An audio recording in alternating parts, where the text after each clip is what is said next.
Paul Atreides looks like he has gone to the dark side in the latest trailer for Dune Part 3.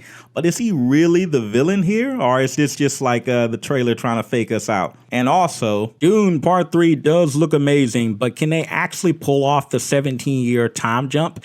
That's the big worry that I have as I was watching this trailer. It was like, don't get me wrong. I like the fact that the movie doesn't seem to be a remake of just the first two films. It kind of definitely has this different kind of claustrophobic kind of political thriller vibe that they seem to be going for in comparison to the first two films. But that was like the big kind of worry as I was watching. It was like, I like a lot of what I saw in terms of like the tone and the vibe.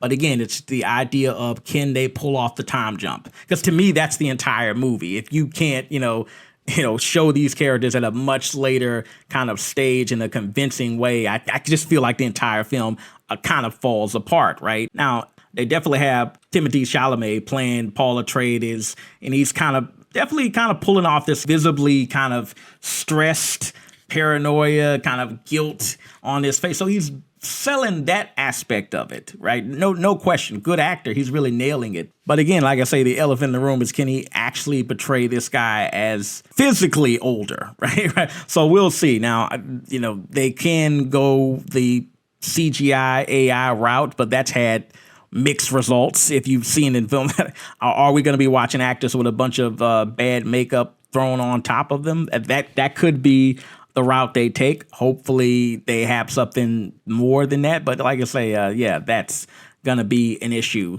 But another thing I noticed is the cinematography was very different in comparison to the first two films. Like Greg Fraser, who won an Oscar for his work on the first two films, wasn't available because he was shooting Project Hail Mary.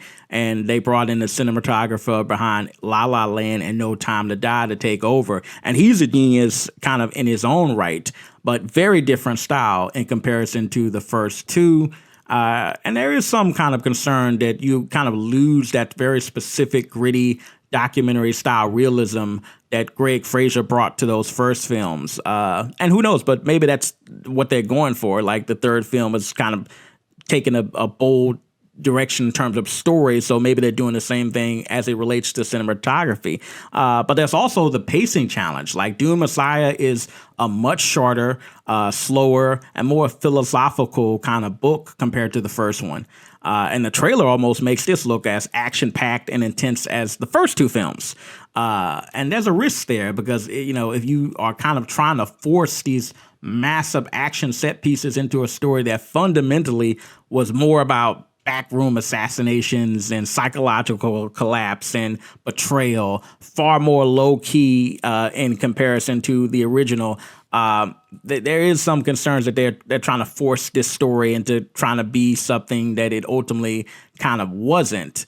And what plays into that is the change to Chani in her role in the narrative, as apparently now she's kind of seems to be part of the active opposition against Paul. Again, very, very different from the book, but apparently her and Robert Pattinson, at least if you go by how the trailer is trying to portray it, is plotting against Paul. They're trying to take him out, this kind of tyrant they're trying to bring down.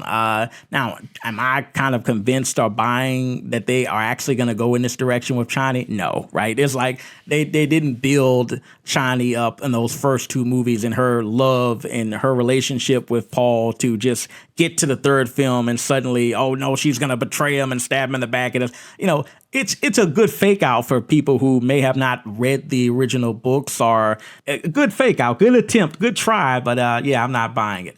But on a positive note, I definitely liked Robert Pattinson. I was surprised at how effective he was in this trailer, because I thought after, the first two movies, it's like, how are you going to top those villains? I mean, those guys are like iconic and memorable, and so to kind of follow that was going to be tough. But Robert Pattinson, I got to admit, as Skytail, hopefully I'm not butchering his name, but, having him in the plot as this kind of almost unrecognizable guy that's kind of involved in this plot to take out Paul, I'm excited about what he's doing and how they're going to expand his role in the story, because he definitely kind of surprised me here. And also Jason Momoa, who is back as Duncan Idaho for those who have not read the book and are wondering how is Duncan Idaho still in this film, well, they do explain it, hopefully. But the director has definitely taken kind of the biggest gamble of his career with this by going from the first two movies that were more these kind of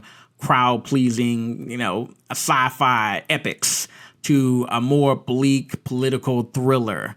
Watching our kind of Paul Atreides kind of go from this kind of optimistic, heroic figure, obviously in the eyes of some, to this, you could say, outright villain, right? Depending on who you talk to. It's a bold risk, and I'm in some ways I'm glad he's taking it. But on the other hand, if he doesn't stick the landing, it's like it's gonna be rough.